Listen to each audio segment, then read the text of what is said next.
This is Nemitha State-Notha for NEJM Catalyst.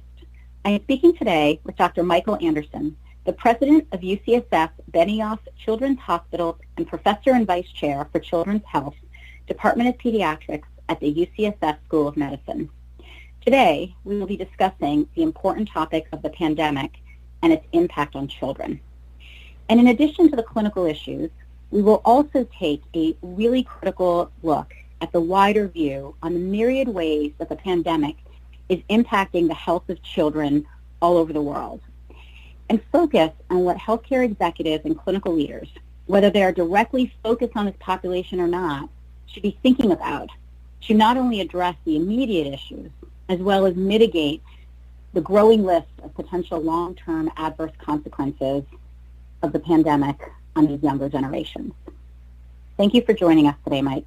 Our audience will really benefit from hearing your insights. Thank you so much. Let's start by setting some context. Big picture, when you think about the pandemic and its impact on children, what is on top of mind for you? Yeah, there's a couple things. First, there is good news. The good news is, as you've seen over the past several months, there's not thousands and thousands, thank God, of children that are flooding the intensive care unit with acute respiratory distress syndrome or shock.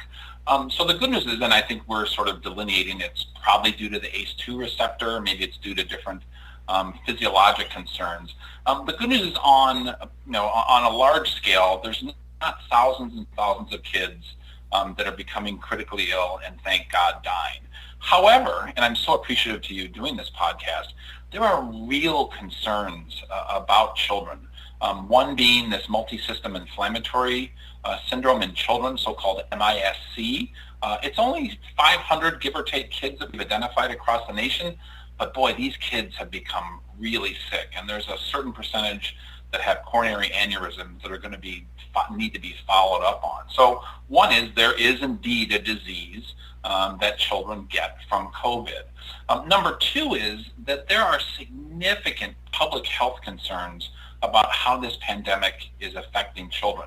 As we sit here in August of 2020, the debate about how to get back to school safely is really real. But the foundational argument is kids are not getting the resources they typically get during a normal school year. They're not being taught by typically trained teachers. They're not interacting with other kids. They're not socializing. So number two is just this concern about children's mental and developmental gains. And then finally, I'll say there is a real concern I have as a pediatrician and a children's health leader that even before the COVID pandemic, we were concerned that the number of children suffering from mental and behavioral health issues that weren't adequately addressed was growing year over year. Now, if you look at the incredible stress that families and kids are under, I'm just concerned as a pediatrician and a children's hospital leader that we're going to be faced with even more kids that are really going to need professional behavioral health resources. So let me double click on those last two issues that you mentioned. They have traditionally, the specifically role of education and mental health needs of children, have lived, rightly or wrongly, outside of the scope of traditional healthcare systems. Given the pandemic, should we be redefining the role of healthcare systems? And what is the role of partnerships with public health leaders as well as educational leaders in coming up with both short-term and long-term solutions? Yeah, it's a terrific question. And I think, as I've said for a while now, there's no silver lining in this pandemic. There's just been too much death and destruction. But there are some reasons, I think, number one, to be optimistic, and two, to really take lessons learned and become stronger as a nation. And I'll use opening of schools as an example. I think we need to redefine roles. We need to tear down silos, and we really need to strengthen what do we mean by coalition. So if you look at what is going on, the debate of how we get back to school safely, it's first and foremost a public health issue, right? It's impossible in my mind to reopen a school if the pandemic is out of control in that particular geography. It is also an educational issue. How do we ask these school systems to create pods, to cut the number of kids in a classroom by half? That takes resources and planning. And then finally, I really believe children's hospitals, pediatricians, and health systems have to play a role. So we at UCSF Benioff Children's Hospitals, like I think a lot of children's hospitals and a lot of doctors across this country, we kept getting call after call, either from my school system or a school system that we know, to say, help us do this. Well, I don't think a children's hospital or a pediatrician is the ultimate arbitrator, but I do think a children's hospital or an academic medical center can play the role of convener. We get public health at the table. How do we get the educators to help us think this through? The voice of families and parents, it's so important to me as a leader of a children's hospital to make sure I'm hearing from the voice of families, but we've also got families that are really, really scared and concerned.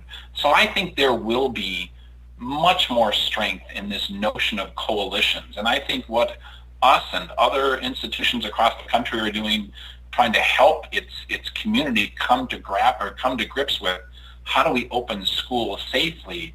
I think there really is an important role for us to get outside our typical swim lanes on this. Can you share some specific examples of how UCSF and the children's hospitals specifically have gotten involved, and what some of the challenges have been, at least in your community over the last many months, as you try to build these coalitions and break down silos? Yeah, it came from the grassroots, and I think I speak on behalf of a lot of physicians across this country. It started with dozens of our doctors getting called, appropriately so, from their local school districts, either their own children's or they knew somebody that knew somebody.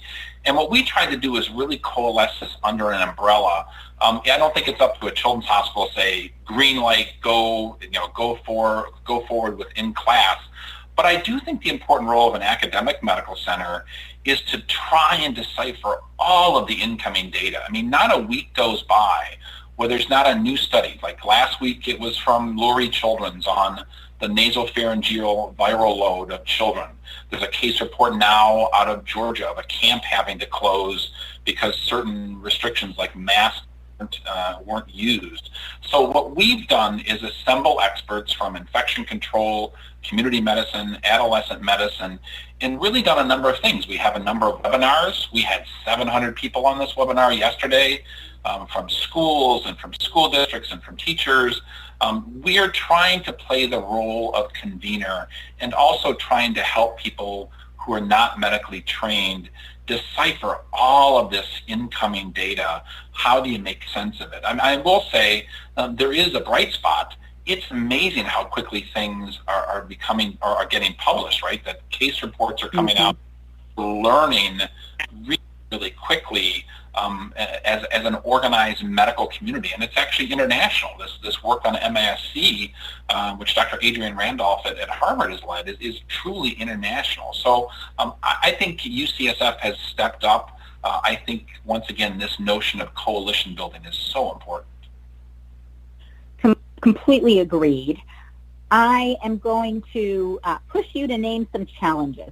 What have been some of the challenges and barriers to get this, to realize this role as convener?